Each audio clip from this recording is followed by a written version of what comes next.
The fog lay thick over the cobblestone alleys of Victorian London, a damp veil that seemed to weigh the city in a perpetual state of sorrow. It clung to the gas lamps, diffusing their glow into ghostly halos, and settled upon the shoulders of every passerby like a physical manifestation of grief. In the city, grief was not merely an emotion but a tangible garment, worn with a solemnity that was both public decree and private torment. Inside a narrow, cluttered shop on a side street off Fleet Street, Elias sat hunched over his workbench. The flickering candlelight cast long shadows upon the walls, lined with bolts of black fabric velvet, silk, and heavy wool that bore silent witness to the countless sorrows stitched into their threads. His fingers, nimble despite their grime and calluses, moved deftly with needle and thread, sewing the thick seams of a mourning cloak destined for some wealthy widow or bereaved gentleman.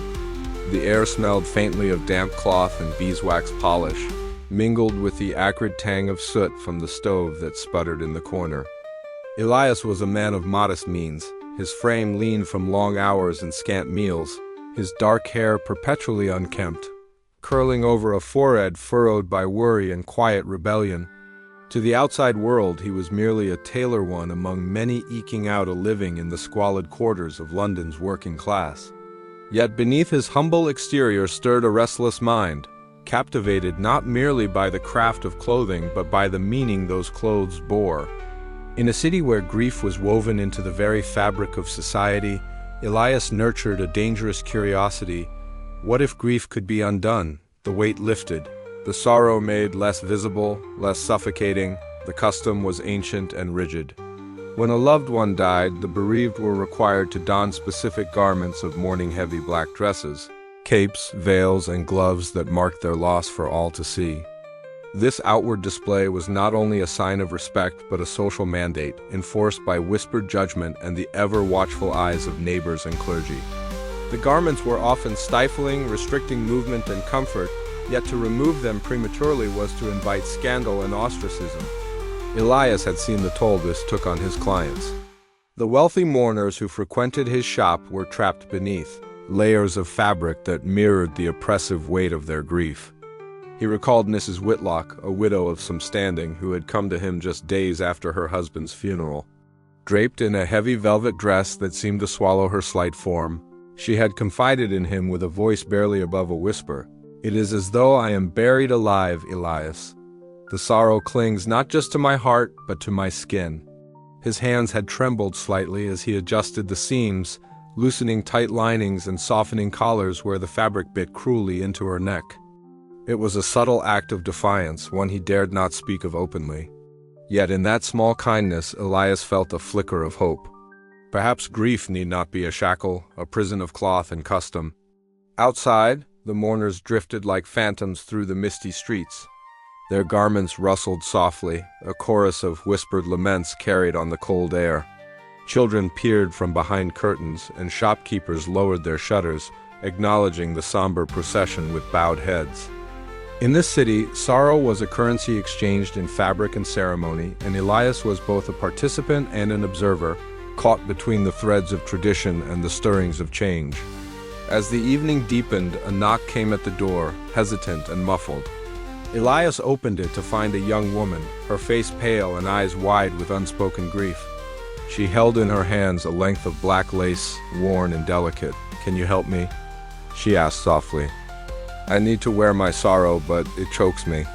Elias nodded, a quiet resolve settling over him. "Come in," he said. "Let us see what can be done." Thus began the first stitch in a tapestry of rebellion, woven from threads of empathy and danger. Elias knew the path ahead was fraught with peril. To tamper with grief was to challenge the very fabric of society. Yet he could no longer ignore the call to ease the burden borne by so many. The candle guttered as the night deepened, shadows dancing upon the walls like restless spirits.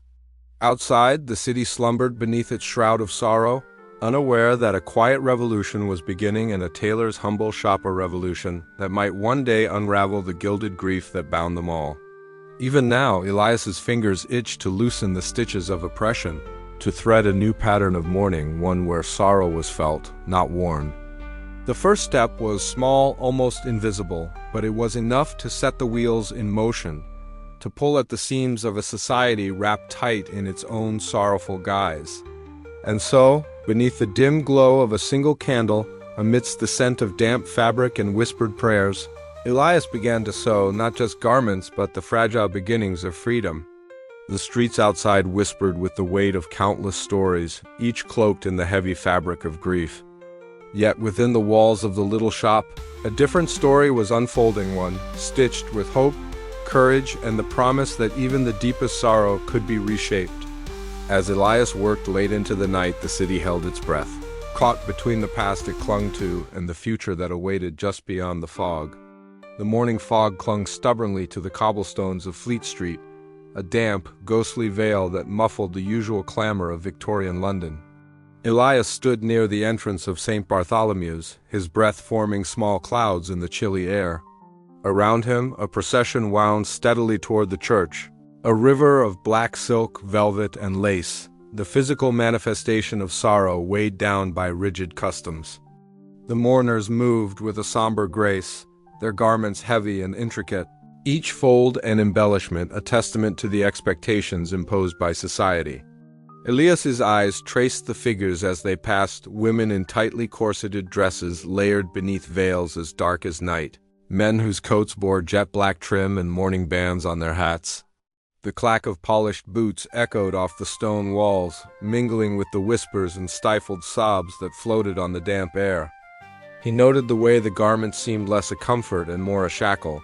Lady Margaret Ashford, the recently widowed aristocrat, moved with measured steps, her breath shallow, her hands trembling slightly as she clutched the edges of her veil. He had crafted Lady Margaret's grief garment himself, a commission that had paid handsomely, yet he knew from her pallid expression that the dress was less a balm for her sorrow and more a cage. The corset pressed mercilessly against her ribs, the layers of fabric trapping heat and restricting movement. Elias's chest tightened with an ache not unlike grief as he imagined the suffocating pressure she endured not just from the garment but from the suffocating rituals it represented. Inside the church, the air was thick with incense and muted candlelight. Elias lingered near the back, watching the congregation file past the coffin draped in black velvet and silver embroidery. The mourners' faces were solemn masks, the weight of public expectation heavier than any garment. The clergy intoned prayers with measured cadence, their voices a steady drumbeat against the silence of loss. Elias's gaze caught Lady Margaret again. Her fingers clenched the armrest, knuckles white beneath the lace gloves. The funeral was a spectacle of material mourning, a ceremony where sorrow was worn as visibly as the finest jewels. Elias's mind churned with the contrast between external display and internal anguish. The grief garments were not merely clothing but instruments of social control, binding the bereaved to a strict script of suffering. He thought of the countless clients who had come to his humble shop, burdened not only by loss but by the physical agony of their mourning attire. After the service, at the reception held in the Ashford Estate's grand drawing room, Elias remained an observer in the shadows. The room buzzed with polite chatter and the clinking of fine china. Mrs. Adelaide Finch, a matron of considerable influence, presided over the gathering with an air of superiority. Her black silk gown shimmered under the gas lamps, adorned with jet beads that caught the light like tears frozen in stone. Elias overheard her sharp whispers, the judgments cast upon those whose grief garments betrayed even the slightest imperfection. A skirt that bunched too loosely, a veil that slipped too readily from the forehead. The ceremonial pressure was relentless. Mourning was a performance scrutinized at every turn. The thought of so many suffocating under these expectations stirred a fierce empathy within Elias. That evening, back in his workshop, a cramped, dimly lit room cluttered with scraps of fabric, spools of thread, and the faint scent of oil lamps, Elias set to work. His fingers, though stained with charcoal and dust, were deft as he carefully loosened the seams of a grief dress, sliding out the stiff linings that had made it a corset of pain. He replaced them with softer cloth, subtle in their presence but transformative in comfort. Each stitch was a quiet act of rebellion, a small defiance against the weight of tradition. Elias imagined the relief his modifications might bring, a secret comfort hidden beneath the watchful eyes of society. Yet he knew the risks. Tampering with grief garments was forbidden, a challenge to the mourning police who enforced the laws with unwavering rigor. As the nights passed, Elias experimented with fabrics and techniques, balancing the need for appearance with the desire for ease. His empathy grew alongside his determination. He began to see his craft not just as a means of survival, but as a mission to free others from the cruel tyranny of material sorrow. Outside, the city continued its restless pulse. The fog thickened, swallowing the street lamps in a haze of gray. Elias stood by his window, the muted glow reflecting in his thoughtful eyes. The path ahead was uncertain, fraught with danger and isolation, but the seed of a quiet revolution had taken root within his heart. Would the city ever embrace a lighter morning? Or was the weight of grief garments as eternal as sorrow itself? Elias did not yet know. But as he prepared his needle and thread for another night's work, he felt a flicker of hope, a promise woven into every stitch. And so, beneath the heavy shroud of Victorian mourning, a tailor began to unravel the threads of sorrow. The bell tolled midnight, the sound echoing hollowly through the narrow streets. Elias paused, his hands resting on the worn wooden table, scattered with patterns and scraps of fabric. The city slept, unaware of the quiet defiance blossoming in a little shop tucked between the gaslit alleys. Tomorrow, Lady Margaret would return for her altered garment. Tomorrow, perhaps, she would breathe a little easier beneath the weight of her grief. But the eyes of the mourning police grew ever sharper, and the dance of shadows and whispers was only beginning. Elias exhaled slowly, a thread of resolve weaving itself through the fabric of his soul. The weight of mourning was heavy, but so too was the will to change it. The night deepened, and in the silence a tailor stitched a new pattern of hope. The back room of Elias's tailoring shop was cloaked in dimness, a single flickering candle struggling against the encroaching shadows. The air was thick with the scent of damp cloth and the faint mustiness of aged leather. Elias sat hunched over a heavy mourning dress, the fabric weighed down by layers of black silk and stiff crinoline. His fingers, nimble despite the grime that coated them, worked steadily to loosen seams that society had deemed sacrosanct. Each stitch he carefully removed was a silent act of rebellion, a quiet defiance against the cruel rigidity of Victorian mourning customs. Outside, the streets of London murmured with the distant clatter of horse-drawn carriages and the low murmur of passers-by, wrapped in their own sorrowful apparel. The city seemed to breathe grief as a living thing, its fog-laden alleys and gaslit corners veiling stories of loss and duty. Elias felt the weight of these stories pressing upon him, yet within the cramped confines of his workshop, he nurtured a fragile hope. His first client arrived on a bleak afternoon, the sky heavy with unrelenting gray clouds. Mrs. Abigail Harrow, a widow cloaked in the darkest mourning, entered timidly, her footsteps tentative on the worn wooden floor.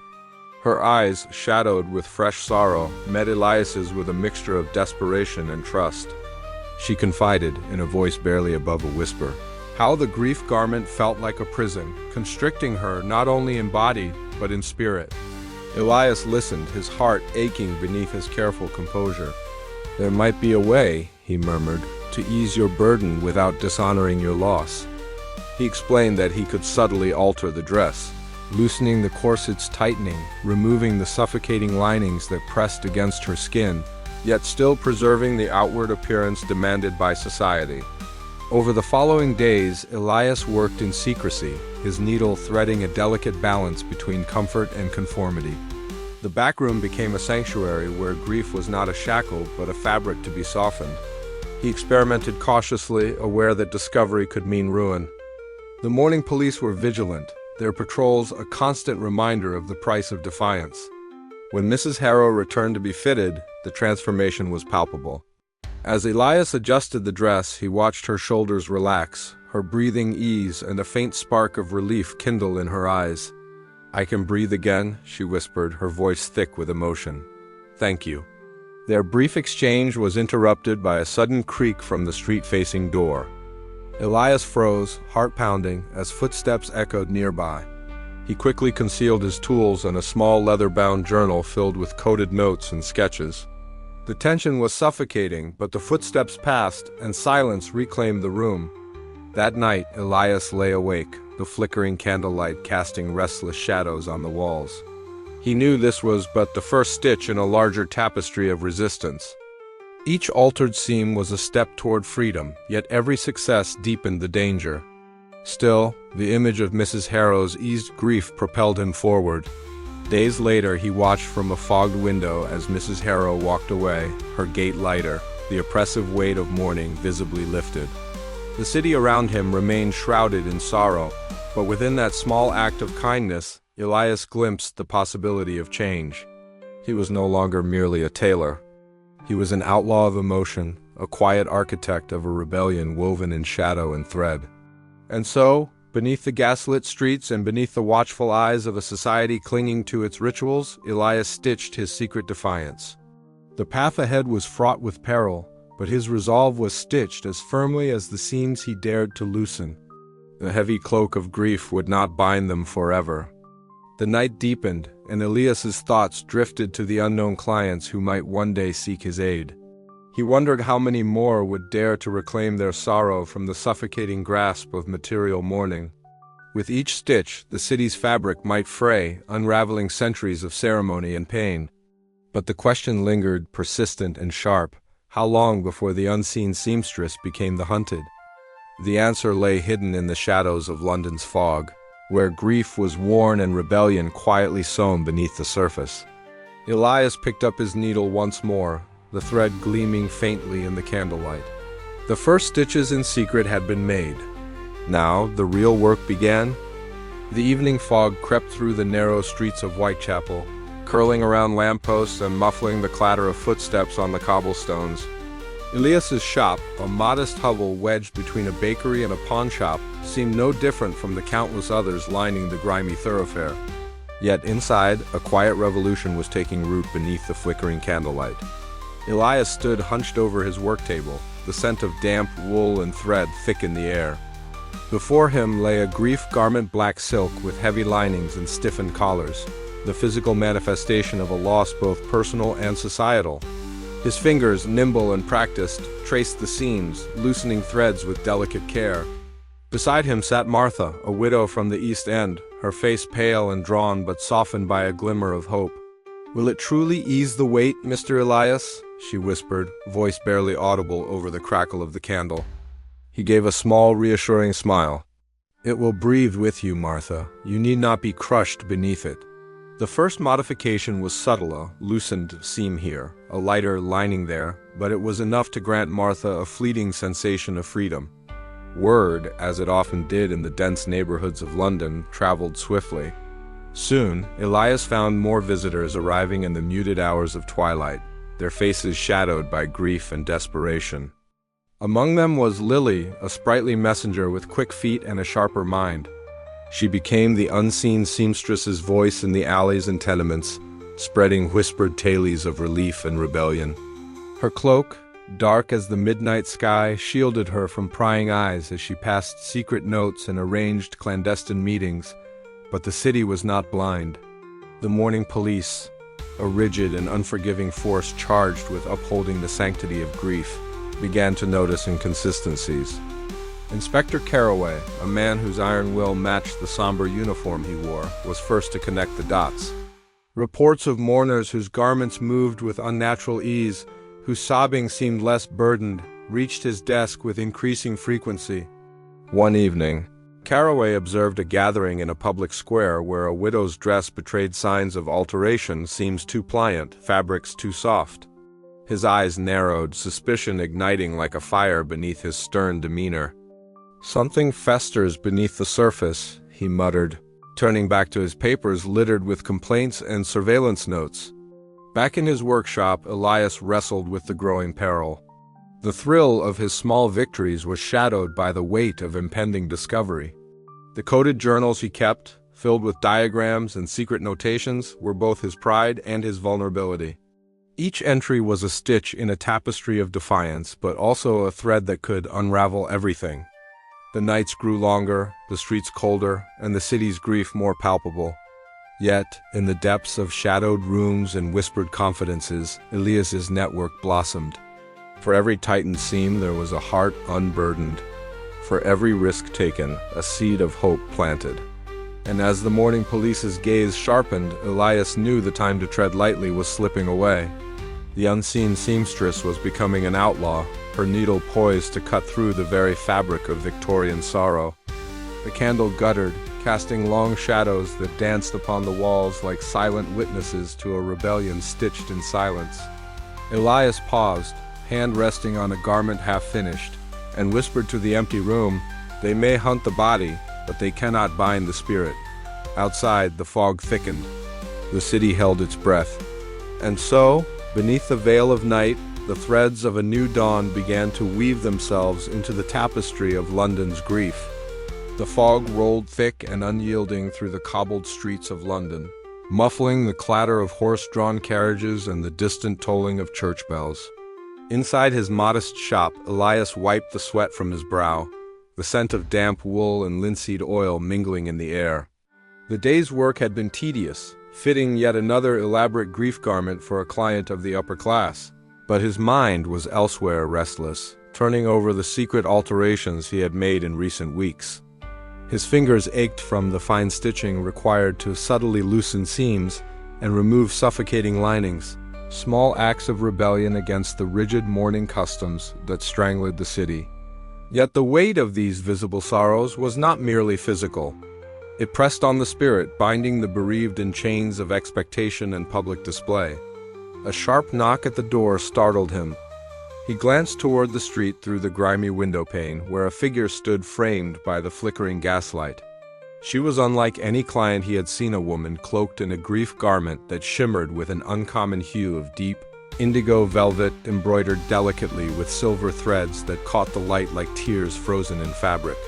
Her dark curls framed a face pale but resolute, eyes shadowed by sorrow deeper than mere loss. Elias felt a pang of recognition, not just of her grief, but of the stories woven silently into the fabric she wore. "Good evening, sir," she said, her voice low yet steady. "I have heard whispers of your talents." Elias hesitated, the weight of danger pressing upon him, but something in her gaze compelled trust. "You seek relief." She nodded, stepping inside with a cautious grace. Mrs. Fenwick, his assistant, watched silently from the back, her hands folded tightly.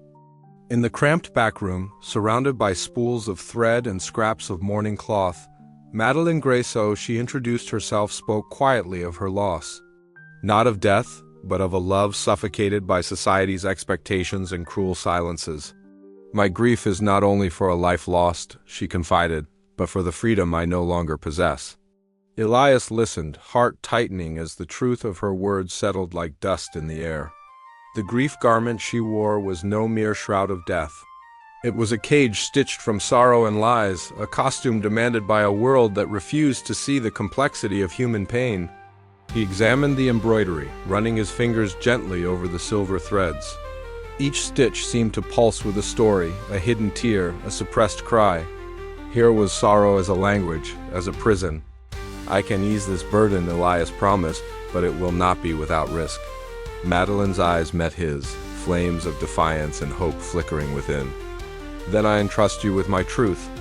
As days turned to nights, Elias worked tirelessly, crafting alterations that allowed the garment to breathe without betraying its mournful appearance. He wrestled with the complexity of his task, not merely to alter fabric, but to honor the profound depths of human sorrow while offering respite. Word of this mysterious woman and her unusual garment spread cautiously among Elias's secret clients, adding a new layer of urgency and meaning to his work. Each stitch, each seam altered, became an act of quiet rebellion against the unyielding ceremonial pressure that demanded grief be worn as a visible, unshakable weight. One evening, as Madeleine prepared to leave, Elias felt the heavy silence between them. The gas lamps outside flickered uncertainly, casting long shadows that danced across the floor. "Why do you do this?" she asked so softly. He considered the question, the city's sorrow pressing in from every street corner.